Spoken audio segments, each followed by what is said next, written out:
Hayyee afgaaffii gabaabaa haala yeroo irratti gaaffii deebii gabaabaa gochuuf eeyyamamaa taatanii waan nu dhiyaataniif guddaa galatoomaa argatanidha. Hayyee isinillee affeera kan qopheessuu keessaniif guddoo galatooma. Hayyee mee maqaa keessanii fi gahee ramaddii hojii keessanii waraana bilisummaa Oromoo keessatti qabdan nuuf ibsaa fi gaaffii itti aanutti seena. Maqaan kiyya Sanyii Nagaasaati. Gahee gaafatamni kiyya miseensa koree hojii raawwachiiftuu ABO. Hayyee yeroo ammaa kana waraanni bilisummaa Oromoo giddugala Oromiyaa irra jiru sochii akkamii irra jira maaltu deemaa jira waan kana? Egaa waraanni bilisummaa Oromoo zoonii giddugala maal irra jira akka jedhu kun filaatii qaamni kanaaf ibsa kennu ana jiruu fi nama biraatu jira.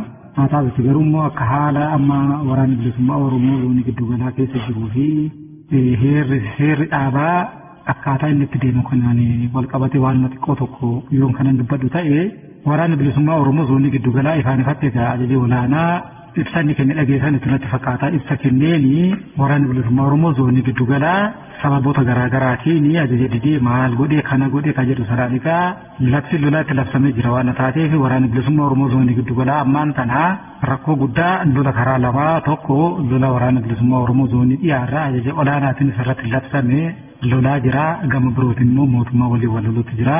Kanaaf egaa bal'ina isaa dubbachuun barbaadu. Kanaaf haalli waraanni bilisummaa Oromoo zoonii giddugalaa keessa jiru kana fakkaata. Lolarra jira lolli irra jiru immoo lola karaa lamaati. Tokko kan waraanni bilisummaa ajaja olaanaa dhaabicha irratti labsee gama birootiin immoo kan beekamaa nyaata tarsimoo kan agartee mootummaa waliin wal lolu lola lama akkana kana keessa jira waraanni bilisummaa. Hayyee yeroo darbe dhaamsa gabaabaa sagalee keessaniin uummataaf darbaa ture keessatti waa hedduu kaaftanii turtanii haala mooraa qabsoo keessatti isin mudachaa jiru akkanumallee mooraa qabsoo mudachaa jiru irratti gabaabinaan nuuf ibsaa. Egaa haalli rakkoo mooraa qabsoo keessa jiru bal'aa. Kan dubbadha yoon jedhee waan dubbatamee dhumu miti suni mata duruma mataasaa qabaa. Sana yeroo biraa yoo itti deebine irraa kaase ammatti rakkoo mooraa qabsoo keessa jiru hunda dubbadhee muruu hin danda'u. Haa taatuuti garuu dhaamsa gabaabaan yeroo sana gadi bahee dubbadhee keessattiyyuu uummanni Oromoo haa ta'uuti waraanni bilisummaa Oromoo bakkee garaagaraatiif rakkoon jiru sun kaafamee qondaalonni gubbaa jirtan sun rakkoo sana maaf gadi baatanii uummatatti hin dubbannee waraana bilisummaa Oromootti maa hin dubbannee rakkoo kaasisanii irra teessanii rakkoon garuu dhokachuutti hin jiru ifa jira ilmaan qulqulluun maqaa ajajootaatiin dirreetti dhiiga dhangalaasuutti jirti kun seenaan isaa ta'u seeraanis waa wal lama gaafachiisu kanaaf gadi bahuu diddanii ka jedhu sun egaa yeroon kallattii garaagaraatiin uummata irraa nutti dhiyaachutu ture.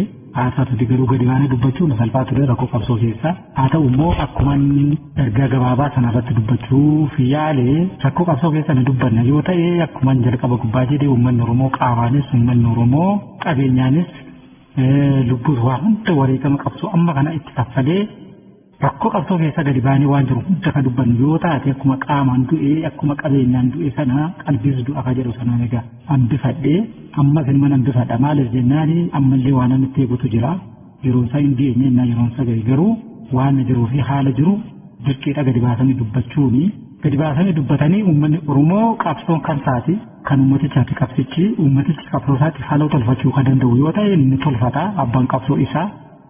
Lakki immoo qabsoon kan uummataa miti namni jedhu yoo jiraate suni uummatuma waliin haasaa kana ka jedhu sanaananii innaa sana xiqqoo tokko gadi bahee dubbadhee jechuudha gabaabse jechuudha. Kanaaf egaa rakkoon dirree qabsoo jiru keessatti waggaa 3 waggaa 4 kana waggaa 5 kana ka ture hedduudhuma ture rakkoo kana garuu rirriitutti turre rakkoo kana garuu otoo namni waan baay'ee nuun jedhu rakkoo qabsoo keessaa qabsuma keessa harma qabsootiin fudhatanii dhaabdi heera qabaa dhaabdi seera qabaa. Kanaaf rakkoon jiru harma heeraa fi seera dhaabbichaatti furamaa jenneeti waan sana gadi baanee dubbachuu dadhabneeti keessoo keenyatti waa rirriitutti turre rirriitta sana keessa waa hedduu keessa dabarre akkuma jedhee ibsasaa yeruma biraan bal'ina kennaa jechuudha. Kanaaf waan turre keessatti egaa rakkoon illee dhalate badiileen qaqqabeera lubbuun ijoollee qaqqaalii qabeenyi uummataa fi ololoonni argitee kallattii garaagaraatiin miseensota dhaabaa qondaalota garaagaraa gubbaarratti argitee ololoonni hedduun ta'eera kun immoo deeggartootaa fi miseensa dhaabichaa mataa gadi qabee warra agartee diina qabsichaa ta'e mataa ol qabeera kanneen kana hundaa fi bara kana marii guddaa taasifanneen yoo xiqqaate ji'a ja'a ol mariirra turre rakkoo jiru hunda gamaggamnee laallee sadarkaa itti argitee qondaala filachuu inni keenya rakkoo keenya inni tokko egaa rakkoo keessattiyyuu dhaaba kanaa dhaabni kun dhaabbate har'aa miti qabsoo kanaa dhaabde malee hin adeemti. Kanaaf namoonni qabsoo kanaa waggoota dheeraadhaaf argite tokkummaa hin gaanni jiru. Kanaaf egaa rakkoon kun keessattiyyuu bara 2018 hogganoonni dhaabichaa hunduu gara biyyaa galanii gara biyyaa galuu keessatti egaa namoonni argitee silaatii qabsoo sana dura deeman baay'een isaanii gaafatama aangoo sana fudhatanii gara biyyaa seenanii iddoo sanatti rakkoo hedduutu mudate. Kanaaf caasaa nu hir'ataa caasaa keenya sirnaan guuttachuu dadhabnee kanaaf caasaa guuttanuutu dhufe bakka kanatti egaa rakkoon waggoota lamaaf keessatti yoo zoonii dhiyaaf zoonii giddugalaa gidduutti uumame badii qaqqabsiiseera.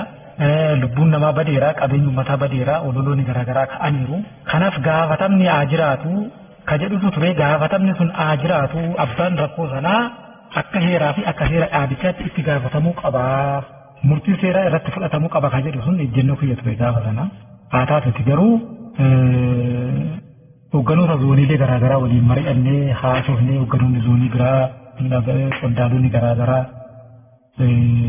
mee rakkoon agartee hogganoota nu mudatee yookaan immoo rakkoo caasaatu nu mudatee rakkoo caasaa kan sirreeffannee isa sana irra deebinee qorannoo gaggeessinee fi rakkoo sana ifa baafnaa abbaatti tolchinaa ka jedhu sanaani namoonni garaagaraa waan garaagaraa dubbannaadhanii lakkigaa jaallan hundi kana jettan yoo taate sin danquun barbaadu mee ayyee haa ta'u garuma sin jettanitti ni deemnaa ka jedhu sanaananii dirqamicha fudhadhee gara qondaala filachuutti deemne qondaala filachuu sana keessatti akkaataa itti qondaala filannee miseensaarraas gaafiin ka'uuti ture.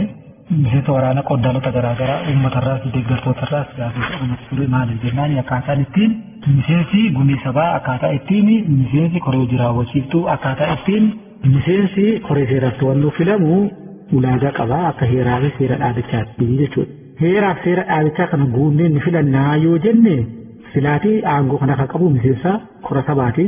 Kora sabaa sana waamuyyuu eenyutu danda'a isa jedhu sana hunda xiinxallee ilaallee irratti mari'anneen booda yeroodhaaf qondaalonni kun dhagaa korri sabaa ittaan ta'utti mee akka kanatti deemna akka kanatti wal qajeelfannaa jenneeti heeraa seera dhaabichaa jallisnee waan kana akka qajeelfachuu goone jechuudha.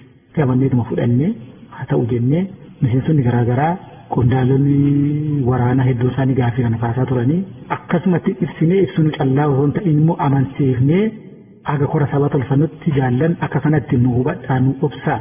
Kana callaa miti deeggartoonni dhaaba keenyaa biyya keessatti jiran biyya alaatti jiran akkaatuma kanaatiin ittibsaa akka kanatti deemnaa jenneeti ejjennoo sana fudhannee egaa filannoo sana keessatti waan argitee nama dhibu hedduutu ture. Waan nama dhibu hedduutu ture. Waan nama dhibu keessatti ni dubbanna yoo jenne akkatti dubbannus ni dhiifnas yoo jenne rakkoo hedduu ture jechuudha iddoo sanatti akkaataan nuti ittiin miseensa koree hojii raawwachiiftu miseensa koree hojii raawwachiiftu taatee filamuudhaaf ulaagaa ittiin filatamtu qabda. Ulaagaa ittiin filatamtu gaafa siin jedhu fakkeenyaaf eenyutu miseensa madaqaa miseensa gameessa miseensa buleessa eenyutuma koree hojii raawwachiiftu ta'uu danda'a eenyutuma koree seeraaf to'annoo ta'uu danda'a eenyutuma miseensa gumii sabaa ta'uu danda'a. Kana ta'uudhaaf immoo haalli turtinatti dirree qabsoo keessa jirtu muuxannoo natti qabsoo irratti qabdu lolchiisuu irratti qabdu siyaasa irratti qabdu akkamitti jedhu sun heera keessa taa'ee jira jechuudha. Kana hundaa tuqnee akkaataa kanaatiin deemnaa ka jedhu sana kaafnaanii ajaji olaanaan suni lolaa dallanaa hingamaa yoo akkanan jedhetti deemuu baatan qabsoo naa baddu yoo akkana ta'uu baate akkana haa taatu ka jedhu sanatti ture haa taatutti garuu qabsittumti ni deemti laata. Uummanni Oromoo qabsoo kanatti wareegama hedduu kaffalee har'a waayoo dhalatti uummanni Oromoo maal ta'a ka jedhu sana ilaallee jechuudha. Mee akkumatti jettetti iyyuu mee karmatti jetteen iyyuu haa ta'u akkumatti jettetti iyyuu ni deemnaa ka jedhu sanaan deemne jechuudha. Akka sanaan egaa fakkeenyaaf asitti tuquu yoo barbaade kan sagalee malee miseensa koree hojii raawwachiiftu ta'illee ni jira jechuudha. Fakkeenyaaf abbaa dinagdee koree hojii raawwachiiftu keessatti jechuudha. Damee dantaan dinagdee kata'e sun sagaleeyyuun qabu ulaagaa sanas hin guutu. Damee aadaa beeksisaa kan nama miidiyaa amma irra ta'edhaan sanas harkaa qabu suni sagaleessuun qabu ulaagaa sanas guutuu hin danda'u. Ogummaadhaa ogeessaa ogummaadhaan naa darbanii naa dabarsa jennaan dabarsinee bira dabarree jechuudha. Kanarraa kanaaf immoo sana booda ramaddiitu kenname koree hojii raawwachiiftuutti ramaddii gaafa kennamu ramaddii sana keessatti egaa inni kun na bira ta'uu qaba inni kun na bira ta'uu qaba inni kun na bira ta'uu qaba ka jedhutu ture yoo dubbanne lolasa. Qabsittiitu diigama. Qabsittiin hin diigamiin mee akkumatti jetteetti deemna tole haa ta'uu jennee hundayyuu fudhannee biraa yaa'e. Otoo akka kanatti hin deemnu egaa dirqama nutti kenname fudhannee hojii nutti kenname sana otoo jirru rakkoon har'aa kun lammaffaa deebi'ee dhalate jechuudha. gabaabaatti akkuma uummannis beeku duulli zoonii dhiyaaraa zoonii giddu galaatti asii walii duulu sun yoo xiqqaate yeroo 5 inni miidhanaa kun isa jaafaa marsa jaafaadha jechuudha. Marsa jaafaa kanatti deebi'ee ka'e jechuudha. Marsa jaafaan deebi'ee ka'e kun egaa kan duraa caala waan adda isa godhu yoo jiraate akkaataa ittiin seera tolfannee caasaa tolfannee waan hundinuu caasaatti deemaa kana booda rakkoon nu mudatu kana booda waan akka kalee sun nagartee deebi'ee nu quunnamu jennee addi irraa horannee fi waan kanatti amannee osoo deemnu rakkoon inni kun immoo waan adda isa godhu keessaa waan lammaffaanii nama argitee jaalfiigaa nama jedhamu sana nama ajjeessu callaa miti ajjeesanii fannisuu callaa miti fannisanii itti naanna'anii sirbanii itti naanna'anii sirbu callaa miti reeffa jaalaarra dhaabbataniiti miseejii warreessanii miseejii sana erga gabaabaa walii kaanii gammanni irra gammadaa shiftaa namaadhaaf bilbil jedhamu iddoo akkana godina akkana aanaa akkana iddoo akkanatti ajjeefnee ka jedhu sun miseensi waraanaa zoonii dhiyaa sun walii qoodutu ture sana booda waraanni miira hamaa keessa seenuudhaan gara wal waraansaatti seene jechuudha. Waan sun abdii ji'a jaha guutuu mari'achaa turre abdii ji'a jaha guutuu agartee of ganne sana guutuu sanurra dukkaneesse jechuudha. So kanaaf egaa dubbadheeras waan kana waan quba qabnu waan jiru hundumtiyyuu sanagaa ittasaa yeroo biraan kenna jedheetan ture. Kanaaf egaa waan argitee duutii jaala sanaa du'a argitee ijoolleen dogoggoraan yookaan du'a ijoolleen argitee walitti argitee akka hin taanetti wal hubattee argitee ijoolleen wal ajjeeftee yookaan immoo taateen sun raawwatee osoo hin ta'in taateen sun taatee piroojeektiin irratti hojjetamee yaalii yeroo dheeraatiin kanaan dura egaa yaaliin ture hedduutu ture. Yaaliin ture miseensa waraana gidduu bilisummaa Oromoo keessatti qondaalota zoonii giddu galaa tartiibaan argitee namoota jajjaboo ta'an ajjeefamuudhaaf argitee liistiin bahee kan lafa jirutu jira. Liistii sana keessaa namni yookaan immoo jaalli fiigaa jedhamu kun nama tokko kanaaf akkaataa inni itti ajjeefame akkaataa inni ittiin argitee ajjeechaa sun irratti raawwate wal bira qabne gaafa laallu dogoggoraan osoo hin ta'in piroojeektii waan agarteetti yaadamee qindaa'ee waan ta'e waan taateef waan sun miira hamaa keessaa nama galche jechuudha. Kanaaf egaa bal'inaa rakkoo qabsoo dirree qabsoo jiru sun hin dubbanne yoo jenne bal'aa ture sana yeroo biraan itti deebi'a ammaaf asumarratti hin gabaabne. Ayyee waraanni bilisummaa Oromoo lixa Oromiyaa akka Finfinnee hin galleef maaliif dhorkitanii? Oolajee gaaffii gaarii gaafa isin jedhu egaa Finfinneen an harkas hin jiru Finfinneen marroo harkas hin jiru Finfinnee yookaan gammachuu yookaan abdii harka hin jiru Finfinneen nama harka jiru qabdi. Finfinneen nuturraa dhoowwatu otoo hin ta'in qaamarraa dhoowwatu jira. Kanaaf egaa iddeen kun gaaffiin kun gaaffii ajaa'ibaati. Maaliif jennaan gaaffiin kun tampeellaa taateeti olola taateeti namoonni hedduun maqaa duula gara Finfinnee yookaan imala gara Finfinnee jedhu kanaanii maqaa waraana bilisummaa Oromoo zoonii giddu galaa xureessuun har'aa miti jalqabe. Iddee kanatti uummanni Oromoo namni gurra qabu dhaga'uu ka qabu nuti waraana bilisummaa Oromoo zooniidhaanis waraana bilisummaa Oromoo gandaanis lagaanis ilaalcha qooda tokkollee hin qabnu keessaa qoodnes hin beeknu qoodus hin dandeenye. Waraana bilisummaa Oromoo kaayyoo tokkoo fi kan inni qabsaa'u akeeka tokkoo fi kan inni qabsaa'u galma tokkoo fi kan inni qabsaa'u waliin hidhee wareegama kaffalaa jira waan qabu walitti qabaa waan dhabees waliin dhabe kanaaf waraanni bilisummaa Oromoo nu biratti waraana qaaliidha jechuudha akka namni ololu akka namni jedhu sana miti jechuudha gabaabumatti rakkoon waraana bilisummaa Oromoo yoom ka'ee ka jennu waraanni bilisummaa Oromoo gidduutti rakkoon kan jalqabee inni dura ifallee bahuu haa baatu inni dura ciccitaallee haa ta'u malee ifatti bahee ka jalqabee koraa zoonii dhiyaatti waamamirraayi jechuudha. Waraanni bilisummaa Oromoo zoonii lixaa gara giddugala Oromiyaatti dhufuu ka jalqabee sana durallee dhufaa ture. Nayyaadhaadhaati yeroo tokko waraanni bilisummaa Oromoo zoonii lixaa imala karaa lamaan inni tokko ol darbee gara amma ajajaa olaanaanii zooniin giddugala zoonii lamaa zoonii kaaba lixa shaggarii fi zoonii giddugala isaanii waliin galanii isaaniyyuu agartee maal wal ta'uu lagaan gargar qoodaa turree gargar dhoowwaa turree sana booduma itti deebi'a akkanni jechaa ture sana ijoolleen amma keessatti iyyuu humna furgaatuu ijoollee jajjabduun har'a hin jirtu lubbuudhaan kan akka mooyyeefaa kan akka boroofaa kanneen akka urjiifaa kuni gara sanatti ol dabarte sana gara sanatti ol dabarte ijoolleen sun ijoollee waliin ol dabarte jaallan gara olii jirtu sana waliin ennaa darban waan walii galuu dhoowwe waan waliin nagartee deemuu dhoowwe maalinni ka jedhu ifa lafa jira jechuudha ifa lafa jira ijoolleen sun yeroo xiqqoo otoo hin turiin ijoollee sanaa fi ijoollee ishinitti ol dabarte sana ijoollee dura iddoo sana turtee fi ijoollee dhiyaarraa achi dhaqxe gidduutti saaboteejiin garaagaraa uumamee ijoollee sun sadarkaa itti argitee qawweedhaan walitti kaasuun uumamee ijoolleen sun booda dhuma gubbaa waan gootu dhabnaan ofirra deebite. Inni lammaffaan ijoolleen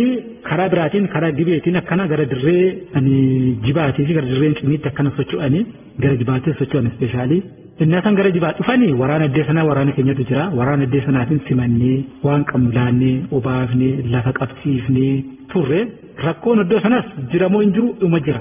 Rakkoo sana garuu hundayyuu obsee dandamadhee waan agartee badus waan argitee maali ta'us hunda ukkaamsee kan waraana sana waliin ture jechuu waliin. Kanaaf waraana addee sana jirullee waraanuma sanatti dabarsee waraanuma zoonii dhiyaara sanatti dabarseeni har'a gaafa sana waraana sana qabate kan dhufe nama jaala guutu jedhamu jaalli sun amma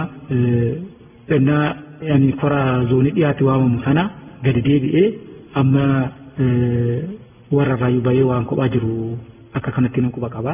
Isatti ture inni otoo jiraate dhugaa kana ni dubbataa jechuudha. Kanaaf waraana iddoo sana jiru hundayyuu isaanitti dabarsee waraana jiru alleen jeesee qawwee hidhachiisee hundayyuu isaanitti kennee isaanuma waliin akka kanaatiin turre jechuudha. Tokkollee badii yoo dalagame waraana zoonii dhiyaa callaa miti. Waan zoonii giddu galaas waan balleessummaa qaba. Waraana zoonii giddu galaa callaa miti. Zoonii dhiyaallee waan balleessummaa qaba. Waraana bilisummaa Oromoo akka waraana bilisummaa Oromootti badii yoo balleesse badii isaanitti gaafatamu irraa kahaate waraana zoonii kana ka jedhu sanaani waraana gargar qooduuni anaaf waan agartee akka wanni tokkotti ilaalutti ture jechuudha. Amala akka kanaas hin qabu akka kanas hin ture. Haa ta'uuti garuu egaa waraanni suni gadi waamamee gara zoonii dhiyaatti waamamee zoonii dhiyaa sana gubbaarratti affeerran gaafa nuufis ta'e ture affeerra sana gubbaarratti qooda fudhachuu hin dandeenye rakkoolee garaagaraatu ture. Rakkoolee garaagaraa kanaan agartee ajajaa olaanaa walinaasee sagaleen kayyallee baay'ee kanaa saamaa ture illee nima jira. Kanaaf innaa sana rakkoolee ture keessaa inni tokko akkaataan teessuma lafaa nuti keessa jirru mooraa leenjii nuti gaafa sana qabnu ijoollee duula yookanis immoo duula nagasaa wagee jennee innaa sana akkuma dhaabatti walii gallee kan duulli labsame gubbaarratti ijoolleen madooftee dirree gubbaa jirtu waan hedduutu ture jechuudha. Kan iddee sana deemuudhaaf argite nama danqu jechuudha. Waan sana gubbaa waliin haasa'ee waan sana hubachiisuudhaaf yaalee kan ture waan sana gubbaarratti na hubachuu hin dandeenye ijoollee gartee dirree jirtu hunda ishee fidii koottu ijoollee madoo uummatatti kennee koottu waan ture waan hedduutu ture. Haa ta'uuti garuu waan hunda caalaa kan mataa na nyaate gaafa sana kora sanarra na hambisuun na dirqa keessa inni tokko ijoollee hin kaan akka feete haa taatu ijoolleen garuu dirqama fudhattee dirree dhaqxee madooftee cabdee dirree keessa ciiftu dirreen giddu galeessa lafa bal'aa yookanis immoo duubbee bal'aa qabaannee lafa uummatatti kennine nyaaphi hin geenye hin qabnu ijoollee kana qawweedhaan kan agartee fayyummaa ishee eeguutu jiru. Kanaaf ijoollee kana goodaatti gatee deemuu waan hin dandeenyeef yoo badiillee yookanis immoo seerallee yoo taate seeraan itti gaafatama kan jedhu sanaan egaa innaa kana kora sanarraa hafee jechuudha. Kora sanarraa hafne kora sana nu callaa miti ijoolleen amma kaaba lixa shaggar jedhan kunillee inuma hafne walumaan hafne sana booda kora sana gubbaarratti waan haasa'ame iddoo sana dubbachuun isaayyuu namatti hin tolu achi gubbaarratti kan olaanaa baa'uu amma jedhan kun gaafa sana haasa'ee speeshaalii keessaa fuudhee nama dhuunfaa maqaa dha'ee sanyii nama akkanaa gammachuun nama akkanaa marroon nama akkanaa ani nama akkanaati ana eenyuyyuu na beeka maal maali dhaadannoo waqaa jedhuuni innaa sana waraana sana birgeediidhaan ijaaree gara giddu galaatti beekeetti bobbaasee jechuudha.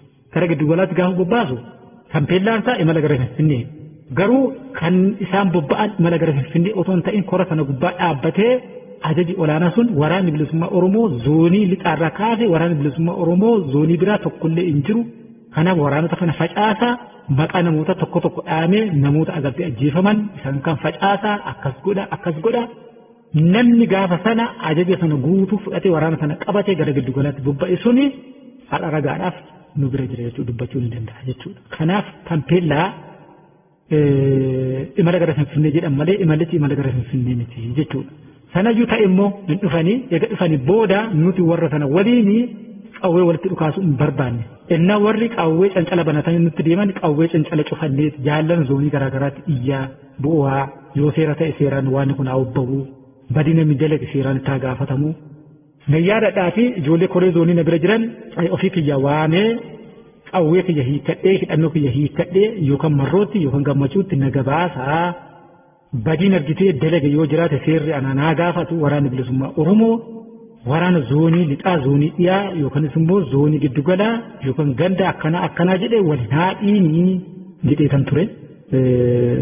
Zoonii kibbaa ka jiru jaal gammachuuni innaa kana dubbisnee turre ijoolleen koree zoonii dubbistee turte rakkinichamee walumaa naasifnee xumurraa ammaaf dirqama keetti fufe maqaa jedhu waan dirqamichetti fufe haala sana keessatti egaa ajaja olaanaa abaa'uu obbo ammagaa jedhan kana neetwoorkii fayyuu argachuu hin dandeenye maqaa neetwoorkii jedhu bilbila cufatee waa hunda gartee quunnamtii ofirraa kutee dirqama sana bobbaasutti ture akkaataa kanaatiin egaa waan suni walitti bu'iinsi siyaasaa dhalatee wal madeessatu dhalatee rakkoon garaagaraa mudatee ijoolleen jaalate wal ilaalu bira dabartee gaa sadarkaa nyaaphaatti wal ilaalutu ture. Akkuma jalqaba kaasu jalqabee waan sana keessatti badiileen dalagame hedduutu ture. Badiin gartee lubbuu nama bayeera, qabeenya uummataa bayeera, ololoon sadarkaadhaan argite qondaalota irraa kaasee agamsiisatti ololli irratti oofameera. Diigumsa hedduutu ture jechuudha. Kanaaf egaa diigumsa sana keessatti rakkinichi akka seeraan furamu yaalii yeroo dheeraatiif goone yaalii sana milkaa'inii deemnee waan sun wal gangeessa warri riita waggaa lamaaf ture. Duula gara Finfinnee imala gara Finfinnee qabna. Imala gara Finfinnee deemnu sana waraanni giddugala nu dhorkee nu dura dhaabbatee istiraatejii qabna istiraatejii keenya dura dhaabbatee ka jedhu dheengaddaa haasaa inni arrata gubbaratti haasa'e dhageessitan ture. Egaa gabaabumatti dhuguma nuti imala gara Finfinnee dhorkineerra yoo taate uummanni Oromoos ni beeka waraanni bilisummaa Oromoo dhugaa kana ni beeka. Gaafa sana nuti lafa dura qabannee jiru hundayyuu gadi lakkifnee deemnee yoo xiqqaate gara aanaa tokkitti gara cuunfamuu keessattiyyuu aanaalee akka Sayyoo, Daannoo, Nuunnoo, Jibaat, Dirreen Cinnii warreen kana akka Miidhaqanyii, Amboo, Ilfata aga sadarkaa sanatti deemanii jechuudha. Aga sadarkaa sanatti dubbanneetti waa tokko hin jenne rakkoon sun akka seeraan furamu hogganootuma argitee zooniilee garaagaraa jiran gubbaa kadhachuutti turre jilbeeffanneeti. Sana keessatti waraanni bilisummaa Oromoo zoonii lixaarraa dhufe imala gara Finfinnee dhaqaa gara Finfinnee deemaa kan jedhu yoo taate mee bakka waraanni bilisummaa Oromoo zoonii giddugalaa gale irra tarkaanfii tokkitti fuulduratti siqee bakka dura dhaqeera yoo taate abbaa sun gabbayii dubbachuu danda'a jechuudha. Sanarraan kan ka'e siruma isaayyuu lafa duraan nuti qabannee jirru lafoota nuti duraan qabannee jirru lafoota hedduu waraanni mootummaa dhufee dhuunfatee jechuudha. Dhufee dhuunfatee rakkoon biraa uumamee walitti bubbu'iinsi sun kan jiru waraanni mootummaas quba qaba. Kanaaf isaaniinis nuunis waraanni mootummaa walitti cafaquutu dhufee jechuudha. Walitti cafaquutu dhufee akkaataa kanaatiin egaa kanatu ture jechuudha. Kanaaf gabaabumatti nuti waraana bilisummaa Oromoo duula gara Finfinnee deemu yookanis immoo imala gara Finfinnee deemu dhorkuu keessatti qooda qabnu tokkollee hin qabnu jechuudha. Otoo dandeenyee waliin duuluu waliin lollee waliin injifachuu hawwiin keenya kana malee waraana bilisummaa Oromoon bilisoomsa jedhee duulaaf deemu fuuldura dhaabbannee karaa itti cufnee imala sana waan gufachiifne tokkollee hin qabnu sun waan propagaandaa ittiin uummata isaa ta'uuti ittiin waraana bilisummaa Oromoo immeejii waraana bilisummaa Oromoo zoonii giddu galaa hadheessuu balleessuudhaaf itti yaadee kan hoogganni olaanaa ajajaa olaanaa waraana bilisummaa Oromoo jedhamu kuni koofu yoo ta'e irraa kaase waraana bilisummaa Oromoo zoonii giddu galaa ejjennaa kana takkallee hin qabu jechuudha. Gaaffii kiyyaa kabiraa ajaja gana olaanaa waraana bilisummaa Oromoo maaliif hojiitti hiikuu diddanii asitti komatamaa fi himatamaa waan jirtaniif. Tole gaaffii kun gabaabdu. Ajaja waraanaa ABO maaliif hojiitti hiikuu diddan hojiitti hiikuu waan nuti dinne tokkollee hin jiru. Hojiitti hiikuu waan dinne tokkollee hin jiru. Yoo tariite egaa piroojeektii wayii qabaatanii yoo tariite egaa fakkeeka wayii qabaatanii sanuma sababa godhatan irraa kaasee hojiitti hiikuu waan hin tokkollee hin jiru. Hojiirra jirraa dirqama nutti kenname raawwachuutti jirraa.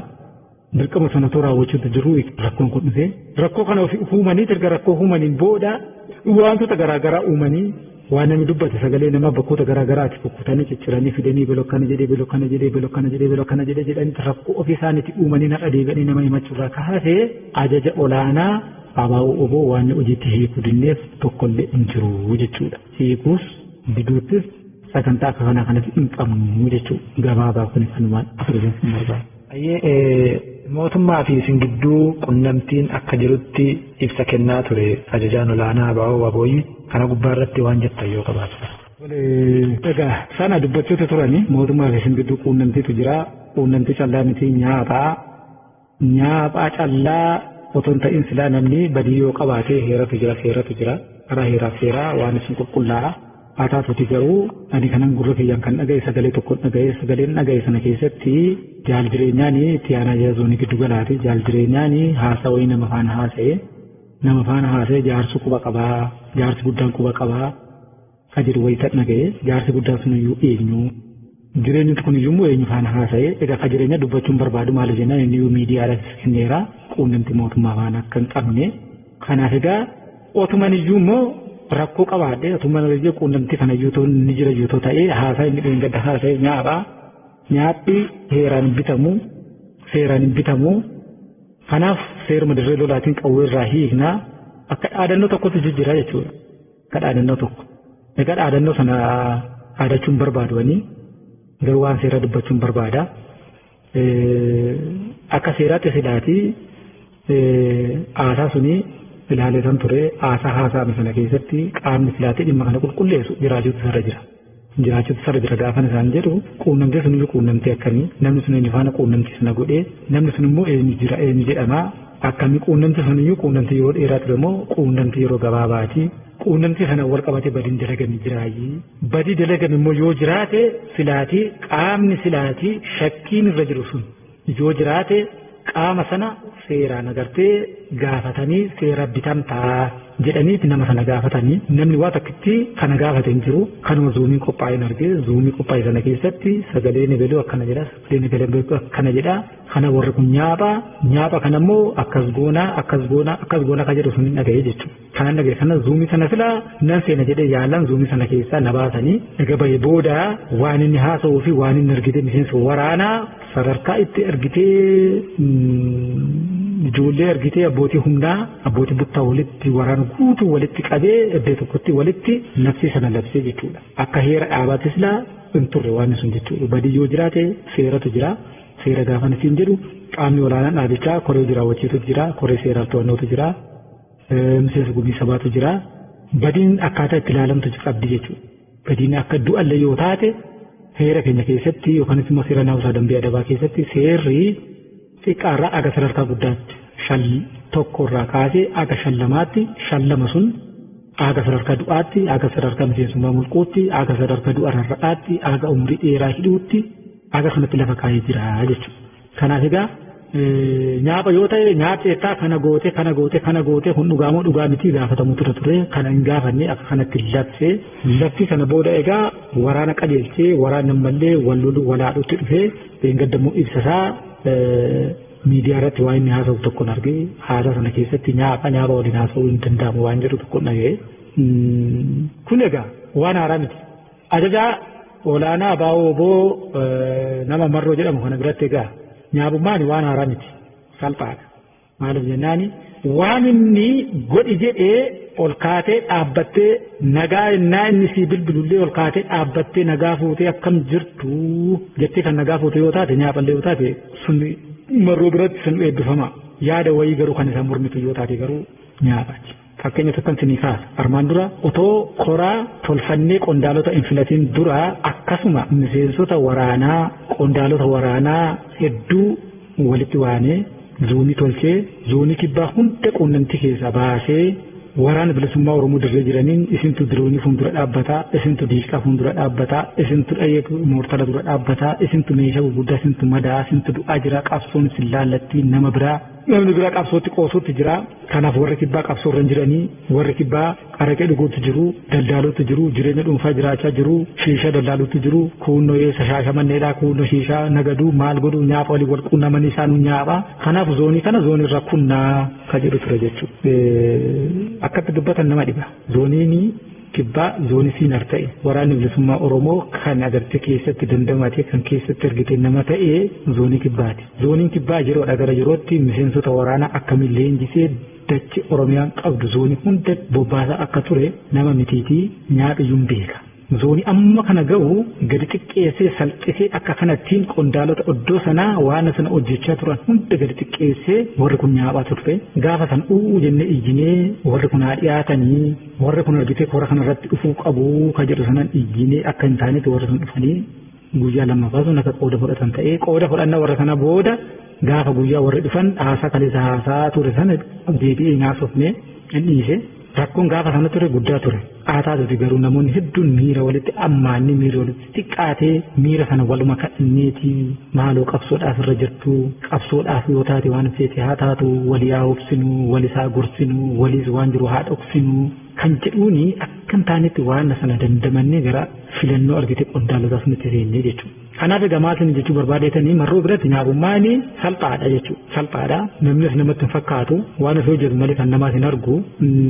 Gaafa nyaabummaa kana nu labsu haasaa inni haasa'e tokkoon arge. Haasaa inni haasa'e keessaa inni tokko ijoollee mana hidhaati baatee poolisii irraa qabee fudhattee mana warra ishee teessee achi malee achi sochootee iddoo biraatti qabsoon gootu ijoollee suntu nu dhibee waan hedduutu ture gaafa sana. Eeyyeen mana hidhaati baane dhugaadha mana hidhaati baane. Mana hidhaati akkamitti midhamnee akkamittiin baanee immoo akkamitti dirree seennee marroo waan beeku hin qabu. Osoo beekee filaate akkatti iyyuu naasa'u jechuudha. Waan hin beekne haasaa yeroo hunda miira naasa waan haasa'u malee haasaasaa waan haasa'e deebi'ee waan dhaggeeffatu iyyuu natti hin fakkaatu jechuudha. Qaamni beeku garuu ni beeka jechuudha. Akkamitti hidhamnee dirqama maaliif hidhamnee immoo mana hidhaa keessa akkamitti turree mana hidhaati baane immoo akkamitti dirreetti baane immoo maal hojjennee maal dalagnee ka jedhu sun ka beeku sun qaama hoogganaa agartee armaan dura dirqama isaa nutti kennee nu hoogganaa ture suntu beeku jechuudha marroo waan beeku tokko illee hin qabu. Osoo hin beekin haasa'a jechuudha. Jajjarsuudhumaanii agartootuma hin batiin argiidhumaa fi waan masa laallanne argite nama hadheessuudhaaf waan haasa'u malee beekii hubatee waan haasa'u nutti hin fakkaanne jechuudha. Tole nu tollee gaayee poolisii irraa qabee fudhanne inni immoo eessaa fuudhee qabee waraana bilisummaa Oromoo zoonii dhiyaa natu hidhachiisee jedhee eessaa hidhate. Poolisiin bar qaama qawwee hidhatee jiru. Tolaan qawwee namatti hin kennu. Wareegamaa fuune qawwichayyuu. Nuti immoo sun iyyuu jabummaadha jenne. Lollee hidhachuun keenya akka jabummaatti ilaalaa turre jechuudha. Har'a garuu namni kun namni hoogganaa namni biyya bulchaa namni ajaja waraana bilisummaa Oromoo olaanaadhaa jedhe namni hundumtiyyuu ol fuudhee guyyaa kana guutuu qilleensarra afarsaa oolu kuni haasa akkami gadi bu'aa. Haasa otoo hin ta'in haasaaleen akka sanaa kuni diddiga natti fakkaata. Diddiga gaafa isin jedhu diddigi gosa lama qaba. Gosa lama keessaa diddigni tokko namni dhukkubsatee diddigaa isa lammaffaa immoo namni dhugee machaa'ee diddigaa jechuudha. Diddiga kana kan adda isa godhu yoo jiraate foolii. Diddiga dhugee machooftee diddigdu sun fooliin isaa ofitti dhiyeessu jechuudha. Yeroo tokko inaasawna jedhanii haasa agartee akka diddigaa agartee ajaa'u wayii haasa'uun waan barbaachisu natti fakkaatu jechuudha. Kabira qawwee fudhataniitu qe'ee warra isaaniitti galanii qe'ee warra keenyaa hin beeku sanas hin beeku otoo hin beekinaas jechuudha. Qe'ee warra keenya akkam jira eessa jira maaltu jira akkamtu jira iddoo nuti jirruyyuu haala nuti keessa jirruyyuu waan beeku natti hin fakkaanne lafa nuti keessa sochoonu sanas waan miidhagsee beeku natti hin fakkaanne akka kanattiin gadi xiqqeesse jechuudha haasa'e jechuudha. Tolaayyee nutoo yaada qawwee fudhannee kayyee mana warra keenya teenya. Manni warra keenya yoo shawaa taate sanyii shawaatti dhalate qawwee poolisii irraa fudhatee shawaadhuma keessa taa'a. Inni immoo eessa jiraammoo inni eessatti dhalate eessa jiraam. So kanaaf egaa waan agartee namni dubbatu hundarratti deebii kenninaa yoo jenne waan nama ceersu waan nama qaanessu hedduumatu jira. Sana gubbaarratti waan baay'ee dubbachuun barbaadu akka kiyyatti quunnamtii mootummaa faana qabu ana marroo otoo hin ta'in kan na dhorku yoo jiraate kaayyoo kan na dhorku yoo jiraate dhiigaaf lafee jaallan kaleessaa na jalatti dhangala'aa turte suntu na dhorka malee marroo miti kan na dhorku jechuudha. Kaayyootu na dhorka kaayyoo laaleessan qabsoo gaggeessa malee nama laaleessanii miti. Har'a hoggana kiyya laaleessanii miti ilmaan irraa agartee dirree qabsoo guyyaatti guyyaadha gara guyyaatti dhiigaaf lafee ishee cabsaa ooltu. Suntu argite mataa kiyya keessaa guyyaadha gara guyyaatti na ilaawanni sa'aa jira malee kan hogganaa miti jechuudha. So kanaaf akkaataa kanaatiin haasaan gaafa sana haasaan sun duuba deebi'anii kan laalan yoo ta'e haasaa baay'ee nama qaanessu nama ceersu asiin dura goraa achiin goraa gajjallaa goraa gararraa goraa nuu qabaa nyaaba kana akka isaanitti filaate innuma sana fiiganii nyaapatti galanii jechuudha. Garuu akka warri yaadanii fi akka warri godhan sanatti nyaapatti hin galuuf hin dandeenyu jechuudha. So kanaaf mootummaa waliin hariiroo qabda quunnamtii qabdaa ka jedhu suni quunnamtiin mootummaa faana qabu hariiroon mootummaa faana qabu. Injiru jechuudha injiramu yoo taate ragaa qabatamaa sana dhiyeessu ragaa qabatamaa dhiyeessan seeraan nagaafachuu kanarraa kaase akkuma warra weestarni warra dhiyaa kana riqee loltoota tokko ulaagaa akkana guutuu dijanii kanaaf shoror keessaadha jedhanii tarree shoror keessatti nama ramadan sana seerumaan alaa nama walitti waamanii miseensa waraanaa walitti waamanii qondaala walitti waamanii ebaluu nyaaphaa jedhanii nyaaphaa nama farrajanii ba'uun suni qabsoo kanaafis egeree Oromoofis Oromiyaatiifis gaarii natti fakkaatu jechuudha. Maaliif jennaani kanarra nurratti raawwate boru nama biraatti irratti raawwachuu keenya jechuudha. Kanarra anaan jedhe kun boru nama biraatiin isin maje kan inni biraa kanarra kanaan wal qabsiisee haasaa inni haasa'e tokko jajjii zooniin giddugala zoonii ergitee bicuu gallee jechuudha. Inni biraa isaanii waliin galanii lagaan wal qooduu akkatti waliin bulchinu dhabnaanii ajajaanii ittaananii kiyyaa lagaan gargar qoodee lagitti gargar nu qoode sun kan lagicha too ibseeraati gaarii ture. laga ittiin waraana bilisummaa Oromoo zoonii giddu galaa nuti zoonii giddu galaa jennee waamutti jira zoonii giddu galaa fi zoonii kaaba lixa shaggar lagdi inni ittiin gargar nu qoode sun kam hin beekamu mee mo'ayyee nutoo lagaa wal qoonna nutoo mo'ayyee wal jibbina gandaa wal qoonne mee badii gidduutti dalagame mu jira mee badii kana illee to'isseeraati gaarii mee badii amma zoonii dhiyaatti dalagame ibsuun hin danda'a tokko tokkoon saraareetan jechaadha kunno daangaa Sudaan irraa kaasee aga dhufee iddoo keenya ga'utti ijoollee meeqatu dhiiga wal dhangalaase ijoollee meeqatu gattee caccabe ijoollee meeqatu argitee lubbuu dhabe ijoollee meeqatu qaama dhabe ijoollee meeqa qalbii dhabe ijoollee meeqa nyaapatti gale meeshaa meeqatu nyaapatti gale maaltu ture namoota meeqatu fottoqeerraa gargar bahee argitee ammaa yoo wal argan wal adamsanii walaadhutti jirani kun immoo hoogganuu eenyuutiin ta'e nama jabaa eega ta'eeti jabeenyi kee manuma kee keessa ka'aa jechuudha mana kee keessa yoo jabaa taate alatti ollaa keetti jabaa taata achirraa kaatee gara biraatti jabaa ta'uu dandeessa. Mana isaa keessatti namni mana isaa bulfachuu hin dandeenye gabbayee ollaa bulchuu hin danda'u namni ollaa bulchuu hin dandeenye immoo gabbayee biyya bulchuu hin danda'u. So nutii fi ijoolleen kaaba lixa shaggar kun kan wal dhiibnu yoo ta'e mee badiin gidduutti dalagame mee jaalli namni tokko garaagarummaa nu gidduutti uumameen jaalli tokko lubbuu dhabeera yoo ka jedhu yoo taate hoogganni sun gabbayyaa dubbatu jechuudha. Kanaaf uummatas namas afaan faajjessuudhaaf namni hoggana waraanaa jedhanii akka kanatti namni ilaalu kun aasaa gadi bu'aa kana aasaa xixiqqaa akka kanaa kana haasa'uun baay'ee nama qaanessa nama ceessaa jechuudha. Kanaaf kanatu ture. Kanaaf ijoollee kana waliin akkamitti akka turre ijoollee kana waliin akkamittiin akka turre akkamitti akka lolaa turre akkamittiin akka maal godhaa turre nutu beekaa jechuudha. Kan nu beeku immoo hoogganni ni jira sana ture jechuudha. Otoon yoo ajajaa olaanaa ta'een filatamin jechuudha. Kan iddoo kanatti nu qindeessinu ijaaree ijoollee leenjisanii bobbaasanii waan nuti barbaannu hundanuu guutanii kanneen nu taliigaa turan otoo inni dubbachaa jiraate sarara bareeda jechuudha. Isatu beeka miidhagsee nuti namni eegataanii dirree kana dhufnurraa kaasee haga har'aatti namni beeku sun otoo dubbachaa jiraate gaarii itti fakkaata jechuudha. Garuu namni sun dubbanne nama kanatu dubbate nama waan beekne jechuun nama gartee waan agartee akkaataa ijaarama waraana kana akkaataa maalii kana hin beekne suni inni dubbatu dubbiin namaa sun akka kanattiin fokkisa hadhaa jechuudha. Kanaaf waan kana irratti nan dubbadha yoo jedhe waa hedduu dubbachuu nan danda'a ammaaf kanuma dubbadha dhiisuudhaan barbaada. Gabaabumatti quunnamtii mootummaa waliin kan jedhu akka kiyyatti quunnamtii mootummaa faana qabu hin jiru quunnamtiin ani qabu quunnamtiin jaalota kiyya waliin qabu quunnamtiin argitee qabsu akkuma duratti sanatti qabu rakkoo qabsoo har'a jiru kunis boru ni furama ejjennoon jedhuun qaba malee ejjennoon biraa ejjennoon ani qabu tokkollee hin jiru kanuma yaadite. Hayyee egeree waraana bilisummaa Oromoo maal ta'a jettanii yaaddu haala amma keessa jirurraa? Egeree waraana bilisummaa Oromoo haala amma jiru kana keessatti maal ta'a akkam ta'a ka jedhu egaa waan namni hundumtuu tilmaamuu danda'u kan namni hundumtuu arguu danda'u uummanni Oromoo biyya keessas jiru biyya alaas jiru waraana bilisummaa Oromoo dirree jiru yaaddoo waraana egeree waraana bilisummaa Oromoo irratti haasa'uutu jira. Kanaaf egaa akka amma deemu kanatti miiruma nama tokkootiin miiruma nama lamaatiin haalli kuka deemu yoo taate egeree waraana bilisummaa Oromoo akka yaaddessaa.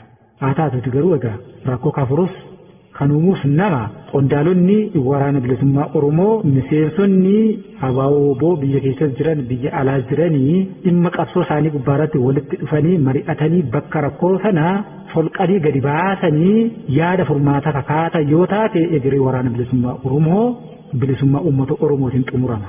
Akka amma deemu kanatti garuu ka deemu yoo taate egeree waraana bilisummaa Oromoo maal ta'a ka jedhu sana kanuma fuulduratti ilaalu ta'a. Kanaaf kana keessa bal'isee waan baay'ee dubbachuun barbaadu kanuma jechuun barbaada jechuudha. Hayyee uummanni waraanni bilisummaa Oromoo keessa socho'u keessattuu naannoo keessanitti uummanni waraanni keessan keessa socho'u kallattii lamaan miidhamaa jira. Karaan tokko mootummaadha karaan tokko immoo waraana bilisummaa Oromootiin hiraarfamaa jiraachuutu dubbatama.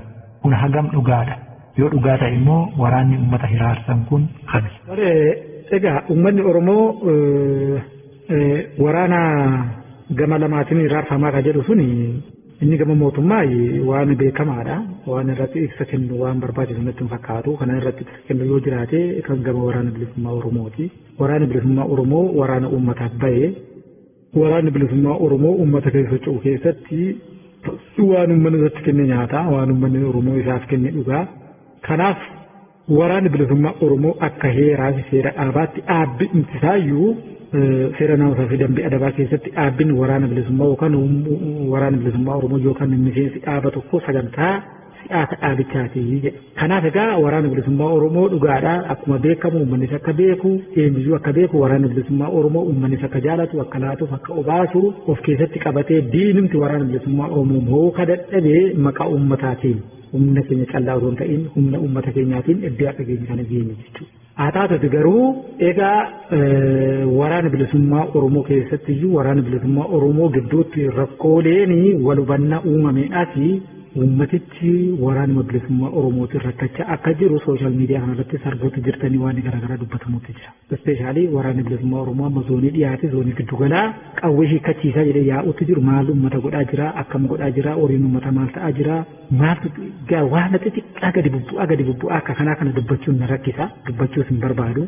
Kanaaf kanneen akkanaa kana irra guddaa warri miidiyaa kun kan barbaadan yoo ta'e uummata isinii dubbinaa uummatichi magaafatanii maaltu isinirra gahaa akkamtu isinirra ta'aa ka jedhu sana uummatichi akkaataa isin ittiin dubbistan uummaticha isinii qindeessuu ni danda'ama jechuudha. Maaliif jennaani uummatichi tokkoffaa nagummaa sana sodaata ni dhagahama yoo ta'e hin du'a.